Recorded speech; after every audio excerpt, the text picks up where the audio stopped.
we need the marketers to get contextually educated, because your strategies and your processes and your systems that you're currently running that are getting more and more difficult, all those ideas can be deployed with new technology. All those little choices become the nuances of how you position your brand and its interactivity into Web3. Today, I'm very excited to be joined by Chris Pully. If you don't know who Chris is, he's a Web3 marketing strategist, investor, and CEO of MetaDev, a consultancy that helps businesses launch and maintain Web3 projects. Chris, welcome to the show. How are you doing today? Oh, very good. Thank you for having me, Michael. Well, today, Chris and I are going to explore how to think like a Web3 marketer. And before we get started, Web3 and marketing is very different than Web2 and marketing. And what I'm excited about is to dig in with you today, Chris. But before we go there, I'd love to hear a little bit of your backstory. How'd you get into Web3? Start wherever you want to start. Oh, well, thank you very much. It dates back to, getting involved in agency business with Mr. Travis Wright and Adrian Goss. We're co-founded CCP Digital, that ultimately became a boutique analytics and paid media management agency. And so we were always on the forefront of tech. Travis is self-proclaimed, marketing technologist leader, and really he is his ability to see the future and explain how it integrates. And it was, I guess we were 5-6 years into that business, doing well, and he started a podcast with our good friend Joel Comm. And at one point he said, "Hey, I need more time to work on the bad crypto podcast," and so we just made new arrangements. And a couple months later, he called back and said, "Hey, we need operational support. There's people putting demands on us for sponsorships and access." And so that was my. So what year was that? What year did you start getting into that? Was that like 2016 or something like that? Yeah, it was about 5.5 years ago. Yeah. Just didn't know anything, right? Just play with your Bitcoin things type of attitude. And but the business side is they really did have people literally offering them money for sponsorships and access to the show and coverage. And so we turned it into a real operation, and I started to be indoctrinated through a sheer fire hose of inbound requests, since they were so early and so well positioned as edutainment. And then very involved with the industry. Literally, 2019, I think they were in 22 countries at events that year, and so they're just so part of the communities that it presented an opportunity to see vision into that industry. Where I would have never had the chance. And everyone's saying we're innovating, we have the best thing, and so we've turned that into a pool of junior analysts that analyze all the inbound requests now, and we categorize them, and we're starting to look similar to mergers, acquisitions, and treasury management type business, not just a podcast. That was starting to transform into about year 4, and in this 5th year here, it's really taken off. I've created, I've done my 10,000 hours basically, and I'm beyond the imposter syndrome. And now we're just looking at how to really create value with today's new technologies, and it's actually creating something that people enjoy or use as a resource. Well, and before we get into some of the cool stuff you're doing right now, tell us a little bit more about your background. Are you formally trained as a marketer? I mean, have you been doing marketing for a long time? And what kind of marketing were you doing before all this Web3 stuff, just so people can get a little context? I appreciate that. Perspective is so important. My career background, even prior to the agency, was in multifamily real estate. And I found my skills in the syndication area, bringing people together and organizing the investments in the banks, and had a small boutique firm there. And we bought and sold and turned into condos, multifamily homes here in the Midwest for multiple years. And then that led me to basically business consulting as I took a buyout in the end of '08. And that's Travis. And Travis is the impetus of the story. He charged me with, how do I become a business? And about month 3 into our engagement, I was just enamored at his knowledge of social landscapes and the vision into how relationships and communities were developed and built. Is I had never seen the insides before, and then also realized Travis isn't necessarily a personality type to be an operator. So we started an agency and didn't know exactly what we were going to do, but I knew with his knowledge and my quickly developing knowledge, we would get it figured out. And it was soon after we hired Adrienne Goss, and as a first resource and actually a co-founder, as she's there since almost the inception. And she adopted the Facebook marketing advertising platform about the year it came out. And she's just a powerhouse with a journalism degree, a multimedia degree. She's actually holds her bar license. She's an attorney. She's just a superhero type of resume, and she applied that into this digital analytics area, and she found fun and delivery, and she's probably responsible for why we have customers that come back. Not too often in an agency you have turnover, but we've got customers fighting to come back because they had to leave for whatever internal reasons, etc. So what I'm hearing you say is that you partnered up with Travis, and then ultimately Joel got involved, and along the way you kind of helped bring operations and strategy and contracts and relationships and functions and fulfillment and all the kind of things that operators do. Sales processes, etc. Yeah. So I would love to hear some of the projects that you're working on, if you're able to talk about some of that. And I don't know if we have any graphics we want to share for the viewing audience at this point or later, but it's up to you. Tell us kind of what you've been working on and what you're working on now, just to kind of bring us up to the present. Perfect.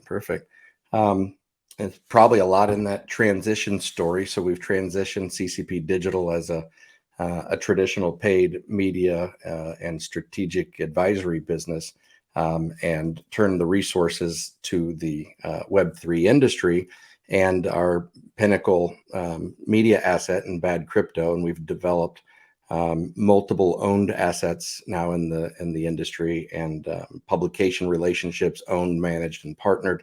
And so we've got a little PR sprint that became a package. It just seemed to work when projects were trying to get exposed to the audience that knew what we were talking about. And that's it's a very small percent of the world that has a MetaMask wallet and a Binance Smart Chain extension. And so we were able to also leverage the ability to use paid media against a podcast, a publication, and promote and talk about our projects we work with at a time when those projects didn't have access to paid media. So it gave us a bit of a competitive advantage, marrying those resources up together, and now being fully focused on delivering the one product for the projects that are ripe and ready and it makes sense. And we do a lot of strategic consulting of projects trying to take maybe a traditional idea, which that's 2 of the projects we're currently focused on. These were traditional businesses that were even developing coming up to Web3 hitting, right, and COVID hitting, and they both seem to have. There's a great example. Is Macroverse. This is a who's team of Hollywood storytellers and creators. They have a bench of over 100 creators, and they were coming to market with the idea of building a content creator platform for creators by creators. And they recognized the resources and the competitive advantage if they found a way to use blockchain technologies and the Web3 components. And it just made a match made in heaven. It took us a little over a year to restructure the vision and the setup.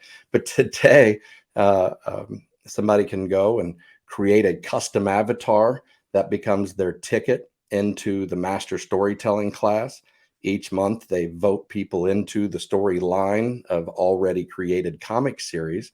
And if you get voted into that storyline, you get a smart contract distribution on all the NFT comic sales with your character in it. And if you're cool enough, like Boba Fett, when he got introduced into Return of the Jedi and had that little cameo, everyone liked him. And then there's like a series cartoon, and now there's the Book of Boba Fett. And so that's the idea, is to launch creators and give them a platform to get to market and still have interest in their IP by the time it gets to a movie or something, right? And they haven't lost it all. And it's just an amazing group of individuals that I'm just proud and blessed to be working with those guys. Well, thank you, Chris, for sharing a little bit of that backstory. My next question is for everybody who's listening right now that is a marketer. Why should they pay attention to Web3? Because so many people listening today, as of when we're publishing this in 2022, are what I call crypto curious. They're not yet aware of the opportunities that are out there in the world of Web3. What do you want to say to those people? Yeah, get educated. That's the main thing. Just collect facts. Seems to be a common saying at this point that the facts don't care about our feelings, right? And so there's a lot of feelings going on about what's happening, but the facts are this technology revolutionizes industry after industry. And if you just look specifically into our marketing industry and you think about the capabilities of customer acquisition, customer retention, customer loyalty, all of those common themes are just activated in a experiential way now because of the abilities of the technologies and the blockchain ability to give that digital collectible an actual number of how many there ever would be. It'll just impact every aspect of our marketing and advertising worlds here as we move forward. I think if you think about the advertising in general, and that privacy is and ad blocking is the theme that seems to keep marching forward as we see ads reducing, projects are going to have to find ways to monetize where potentially ads aren't doing it anymore. One of our PR clients, Gather Network, has a technology that they have one line of code to make your publication green by using the reader's unused processing power while they're reading your publication on your site, generating tokens for the publication.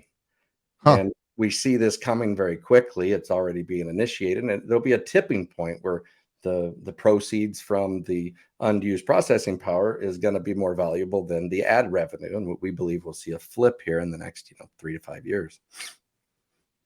So what I think I hear you say is marketers pay attention because everything that you thought was valuable before is changing, and the things that and the ways that we market are changing too. Like you mentioned, obviously ads are getting harder to deliver. And I cover this on my social media marketing podcast, mostly because of Apple and browsers blocking cookies and not having the proper tracking things that we've typically had in the past. And then you inject this new concept of ownership, if you will, right? And not like stock ownership, but ownership of a digital tradable asset. Commercially viable asset in a lot of cases. Yeah. Talk to me about why that's so important. Oh, it changes landscape. It changes the way the business of content is done today. And so it puts so much power into the creator's hands and to design how they want to offer whatever their custom content is and how it would be distributed, how much will be distributed. And it just knocks out a whole layer of legal and agents and probably a lot of BS I'm lucky enough not to know about. But it's just straight to the point. Here's what I'm doing. I'm going to make my comic character available commercially. If someone buys the NFT of my comic character, they can put it in their commercial for their restaurant. It's just a commercial studio asset at that point. And that's what's really a changer. And we're almost, blending lines of IP and customer retention strategies in this conversation. But at the same time, this world blends things that we never thought would be blended to some degree. So you're right. I would just encourage the audience to get educated, because it's exciting. I mean, what they're going to find is new. We need the marketers to get contextually educated, because your strategies and your processes and your systems that you're currently running, that are getting more and more difficult, they all those ideas can be deployed with new technology. And so your ideas can come to life, and in ways that you wouldn't have fathomed, and it's really a fun experience if you let it be. And but the main thing is trying to get educated, and where to get the right info. And again, we're at such a pioneering stage in general. That's probably why this podcast started, because Michael, I've been listening for years, and you're well respected, and the bottom line is, if I'm hearing it from one of your shows, I'm trusting it. So I think you're doing the right thing here for sure. Well, thank you. I'm trying to. One of the things that marketers really need to understand is the cultural differences and nuances of the world of Web3. It's totally different. And I know you and I have chatted before this show about some of the things that are important for marketers to understand when they enter into this new world, this Wild West, this pioneering frontier. What do we need to understand about the culture of Web3?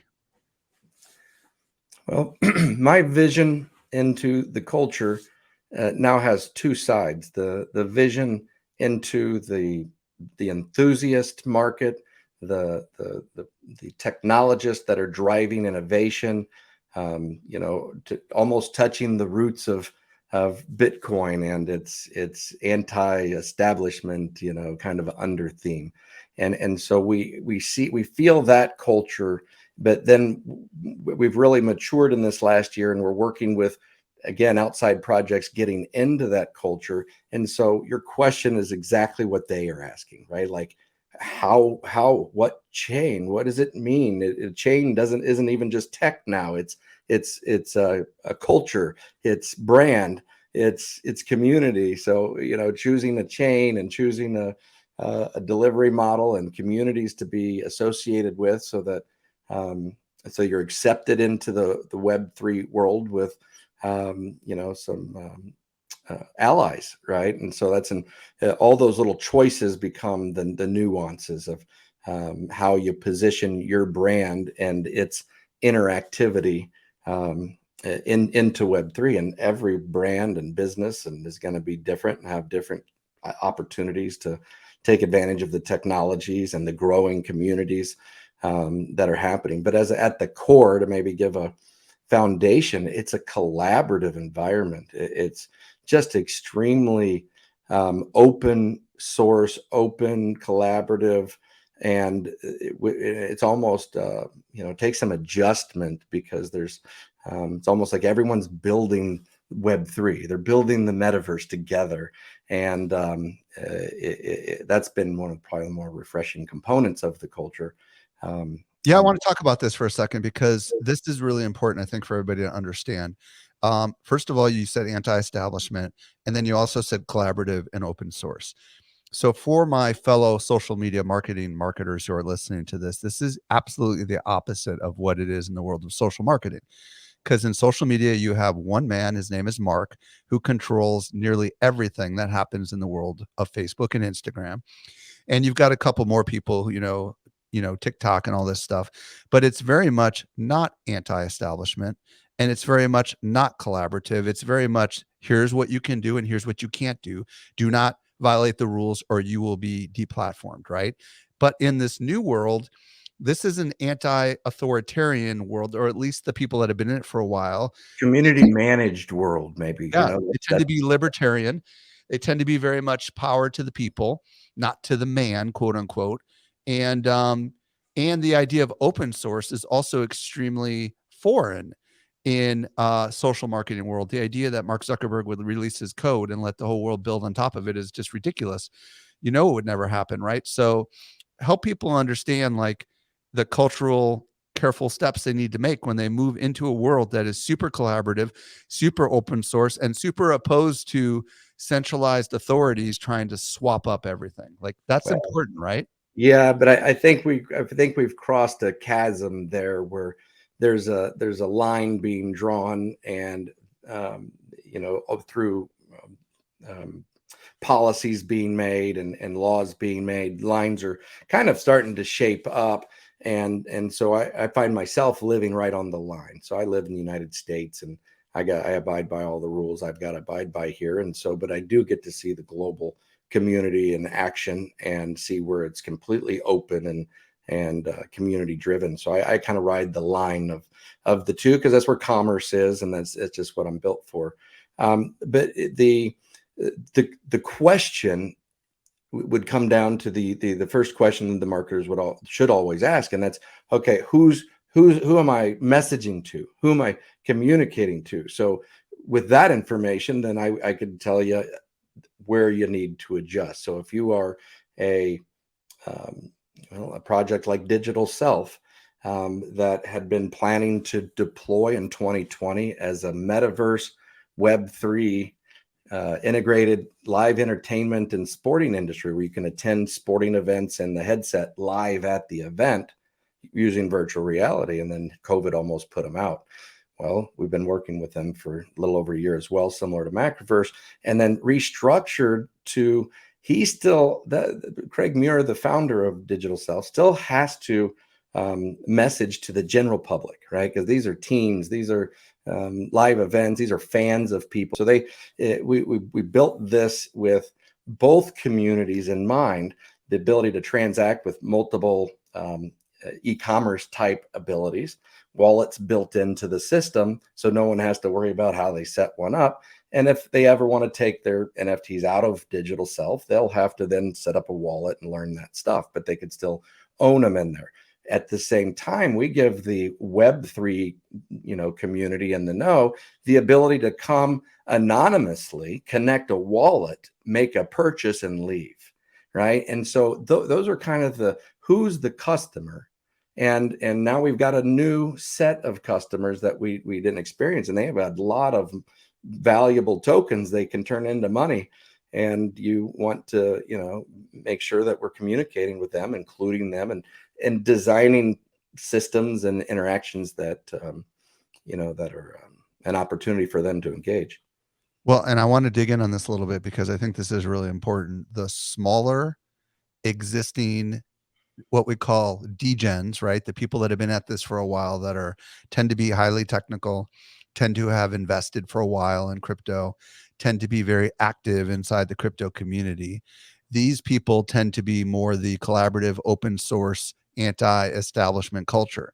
But what I'm hearing you say is there's a much bigger audience that will be onboarding into this space that does not hold that same ideology. So it's kind of important for us to find a line where we potentially can attract both of them. Is that kind of what I'm hearing you say? Absolutely. We our go to market is partner with brands that have the communities that love the brands, and that we build Web3 experiences for those communities to come and join through Digital Self in that example. Yeah, because this is an important thing for people to wrap their heads around. Like whether you're launching an NFT project or a metaverse project, you've got this big community of people that tend to have pretty substantial amounts of money and make investments into projects, sometimes on a whim. You know what I mean? They'll buy the tokens, they'll buy the NFTs because they've essentially become very wealthy by investing early, in Ethereum and Bitcoin and such. And these people yield an enormous amount of power in the existing world of Web3. But there's a substantially larger world that's going to be onboarded in very rapidly. If you had to guess, Chris, today, what percentage of the world in Web3 is this is this world that we've been talking about so much today, the non-mass market? Is it like 90%? Where do you think it is? Like, or is it like, if you had to draw a pie, where would you say it is based on all the projects you're working on? And I need a little help. Give me a little more perspective on the Okay, question. well, we're going to do a pie chart here, right? And we've got All right. the traditional degens, right? The Right. long-time investor in the world of Web3, where they're active, super in there every day. And then What we've got the new percentage audience. of Yeah. the new audience to them? what percentage of the total audience today would you say is this degen established audience versus this new mass market audience that's active inside of the world of Web3 in 2022? It's such a loaded question, because I would say off the cuff, like 1% of Mass media. of mass media at best, right? That Yeah. actually knows what's happening, or because you say Web3 or you say blockchain or crypto, and it doesn't. The person's perspective dictates the response. I could say Web3, and they say, "Oh, I bought some Dogecoin." Yeah. Like, what Well, does that have to do with Web3?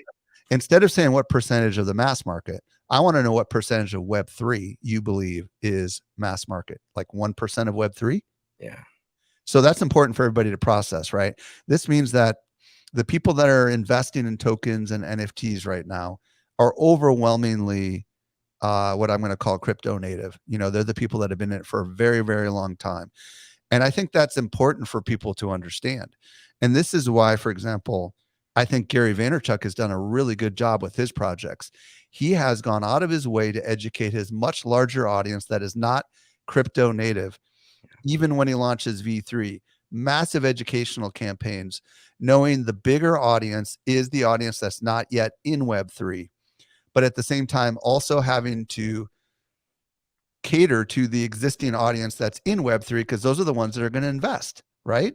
And that's our launch models. I mean, we're recording today. I don't know when all things come out, but MetaDev Consulting Group is a new entity, and even followed by a venture fund here right behind, for these specific reasons, that when you launch a project, like we're launching Digital Self very differently than we're launching Macroverse. Macroverse will be a very Web3 launch, and Digital Self will be a more traditional, Series A capital raise, except then the focus to go to a security token exchange for additional raises, which is an interesting use of the new tokens.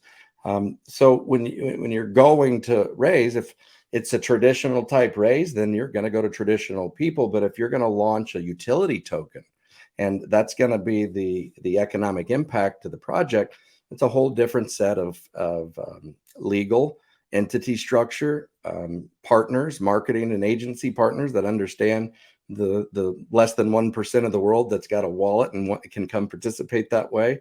So hopefully that kind of, gives you some lanes there of the need. How fast do you see mass market adoption of Web3? Like, put on your thinking cap and project, like, it's 2022. Do you think by the end of 2023, we'll have do you think the Web3 market is going to potentially triple or quadruple as the mass markets start coming in, because maybe major brands are going to get behind this?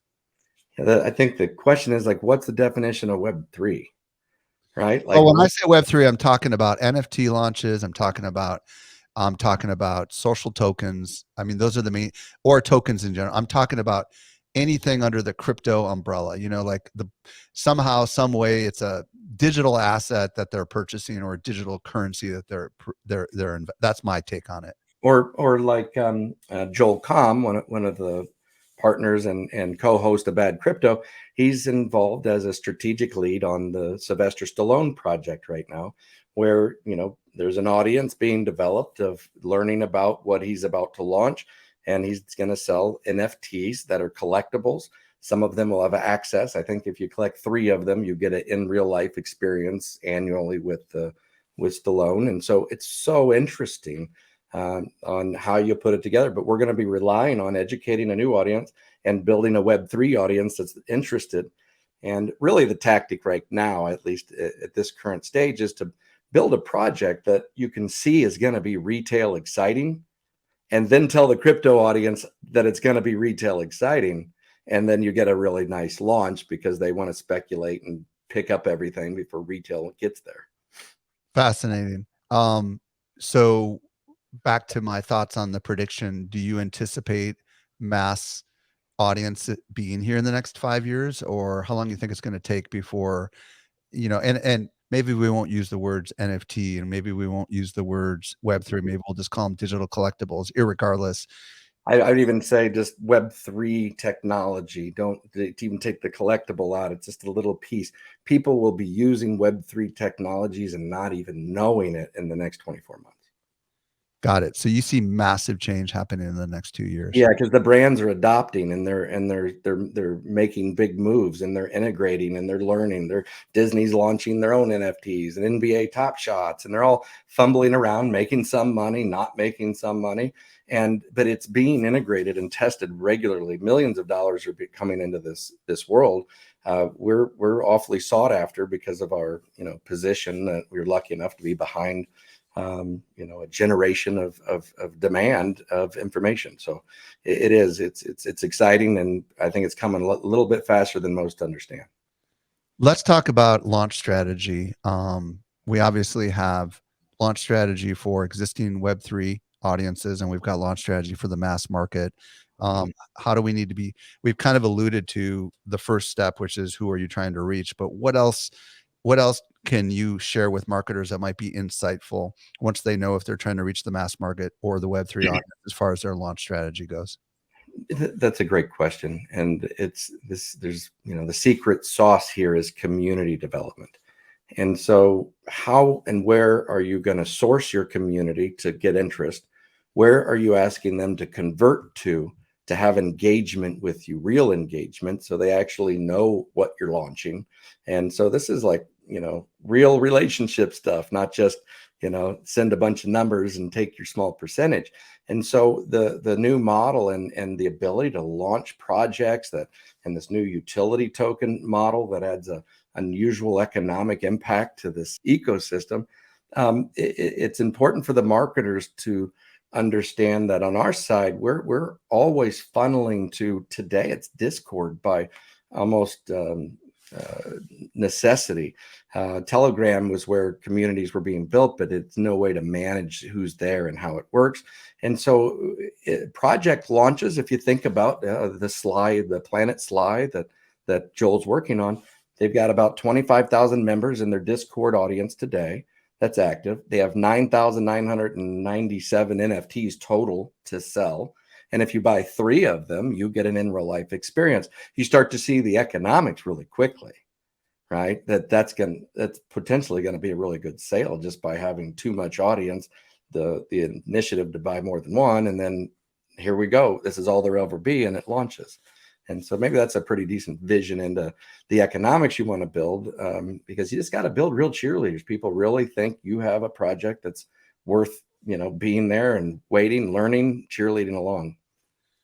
I'm with you. I think that so many NFT projects, or any projects for that matter, whether they be some sort of cool tech project like the stuff that you're working on, they have built incredible technology, incredible utility, but they do not yet have an audience.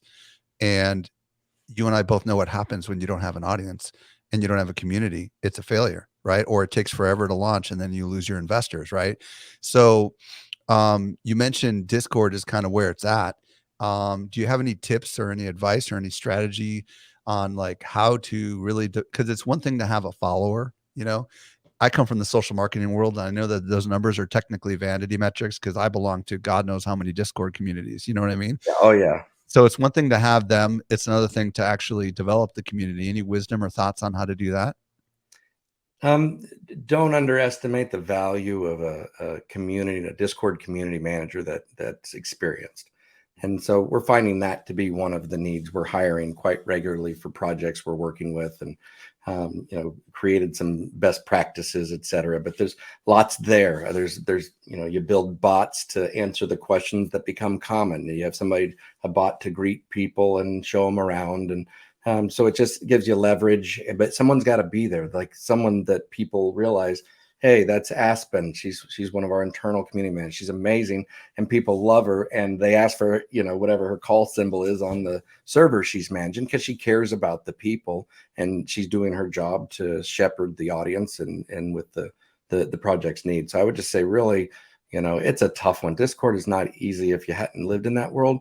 But the story I tell often is our children have been living in the metaverse for a while, right? I mean, I've got one son playing Rocket League on Sony, and then another guy over here playing their Call of Duty while someone's watching a Twitch video, and they're all on a headset talking through Discord as if they're in the same room, right? And so that's already metaverse to me. And so metaverse and virtual experiences and augmented reality will add depth to what the kids are already showing us they want as a global community. Well, and I want to underscore this Discord community manager dialogue for those that missed the episode where I had the lead moderator making markets from the Constitution DAO on. That was crazy madness when the Constitution DAO was going on. And I will tell you, as somebody who invested in Dapper Labs, NBA, the association launch that happened, it was an epic fail, unfortunately, because they had no community management at all. Literally, it was 100% bots, and everybody was asking, when's the reveal, when's the reveal, when's the reveal, you know what I mean? Because they just showed the art and they never did, and it was just a epic fail. And here they are representing the National Basketball Association, right? And it was a complete and utter epic fail. And this is where, like, I can already imagine the discussions in the back rooms. Like, we're going to have all these amazing NBA things and everybody's going to love it. But the problem was that it was a complete, a lot of people bought and then the floor dropped, and there's been very little communication. Like, you cannot discount how fast a Discord can turn on you if you're not there, right? If you're not there actively answering questions with the community and making them feel like they're part of it. Welcome to the new culture. Yeah. And the problem with Discord is it's like kind of free for all, and it can come completely out of control very, very rapidly, right? Easier to manage a community going a direction together than it is to try to like reorganize them once everyone's not happy. That's for sure. Yeah. So, anyways, so far we've talked about community development is really, really important. Having a really good Discord community manager. One of the other things that I've seen some good Discord communities do is they take advantage of Discord's live audio spaces. I forget what they call them in there, rooms or whatever they're called. Yeah. They'll go and they'll have events in there and they'll actually do Q&A with the founders. Yep. I've also seen Moonbirds do this on Twitter Spaces, yep, which is public, which is even better because then non-customers can also watch it and decide whether they want to buy it on the secondary market. I don't know if you have any other thoughts as far as community development goes. Twitter, TikTok, Instagram are all top of funnel relationship starters. Right. And then the conversion is to get them to your managed community, in this case, mostly Discord. And yes, these different rooms within Discord that can be managed, we're actually using it as an educational format. So if with Macroverse, somebody creates their custom avatar, they're able to show the wallet, and it lets them into the Discord mentorship group, where they're now going to get story development support and character development support to start to try to get their character greenlit. So it's being very functional at the moment. And from what I see, it looks like, they're investing in it. The user interface seems to get it a little bit better, but I'm still pretty lost in there myself. I have to be pretty pointed when I get in there. Well, and this is part of it that is the big struggle in this world that we're talking about, is that Twitter and Discord, if you don't have notifications on Twitter, you're going to miss stuff, the little bell. And if you're not active in Discord, you're going to miss stuff. And very few of the projects that I have invested in do what I'm about to say. Tom Billio, Impact Theory University, former founder of Quest Bars, has an email newsletter. He's the only one of all the projects that I belong to that actually sends an email newsletter out to his customers, because he came from Web 2 and he understood that a big chunk of his audience came from Web 2. And I don't know why more don't do this, but I don't know. Do you have any thoughts on, it's not easy to integrate it, which is part of the problem, but it is a key part of communication, right? Well, those guys launched a project and they just had Telegram, and those guys made $10 million and they just had a purple dragon. Right. So it's almost just like some of the timing and some of the speculation just maybe gave the wrong impression from a marketing perspective, because yes, we're talking in-app communications for native mobile apps email marketing. What's your marketing stack to communicate with the audiences? And now how do we try to get the Web3 communications into that stack, because nobody's built for Discord and Telegram to integrate that stuff. So there's all kinds of new technologies coming up. There's like a CRM for quick conversations. Okay, I've got 3 on Twitter at stage 2 and 4 on Instagram at stage 3. Oh, I got them to stage 4, and stage 5 they actually came and joined the Discord. And you're managing all these little, correspondence when they come back. It's just different, same stuff, different deployment, different name in a lot of cases, but same stuff we've done as marketers for years. Chris, if people want to check out your business, they want to check you out on the socials, do you have a preferred method of communication? Where do you want to send them if they want to see some of the cool stuff that you've got going on? Yeah, today I don't know when the show comes out, but today most information and branding is at the ccpdigital.com site that is the supporting agency vendor to the MetaDev, so the metaverse development business, helping projects get into Web3 properly and helping infrastructure Web3 companies be more valuable to our non-Web3 people coming in. So that's really, we're kind of monitoring that space in the middle, from picks and axes to content. Content is king again. I sponsored Macroverse at Comic-Con, Planet Comic-Con. I got to go to a Comic-Con. It was awesome. And we needed to understand that community and the messaging and the relationship, because this is starting as a comic. You can get in your own character into a comic for just develop the story, and there you go. Thought these people would love it. It just seemed so perfect. As soon as they saw NFT, the NFT, oh, they didn't even like us. It was like, wait, you don't even know what we're doing. And no, we know that that NFT, all you're doing is copying other people's stuff and selling it. I just couldn't believe these are creators. It's like a half a mile of creators that are making comics about someone else's character and selling them for $20 each. Right? I mean, it's like, wait, you guys are amazing creators, and so overnight we changed our marketing, and I got rid of all the brochures and I reprinted the next morning, and I came back and said nothing about NFTs. Create your character, join the storytelling, get greenlit into the comic, earn rewards. We were the hit of the show. They loved us. And I mean, it was off the chart when we just took out anything to do with Web3, blockchain, or NFT. Fascinating, Chris. Thank you so much for enlightening our audience on how far we've got to go to bring the masses, if you will, into this world of Web3, and how much we need to be thinking about how the culture is inside of Web3. It's a very fascinating, wild, wild west frontier. I can't wait to see where it all goes. And again, folks, Chris's website currently is ccpdigital.com. His new company's name is MetaDev, DEV. And Chris, thanks again for coming on and sharing your wisdom. Michael, it was my pleasure. Could I give an ending shout out here? Yeah, go for it. We're coming to the end, and there's a gentleman and an organization that's had an incredible impact on my community and my business and me personally. And that's a company by the name of Animoca Brands. And Yat Sui, who's the founder.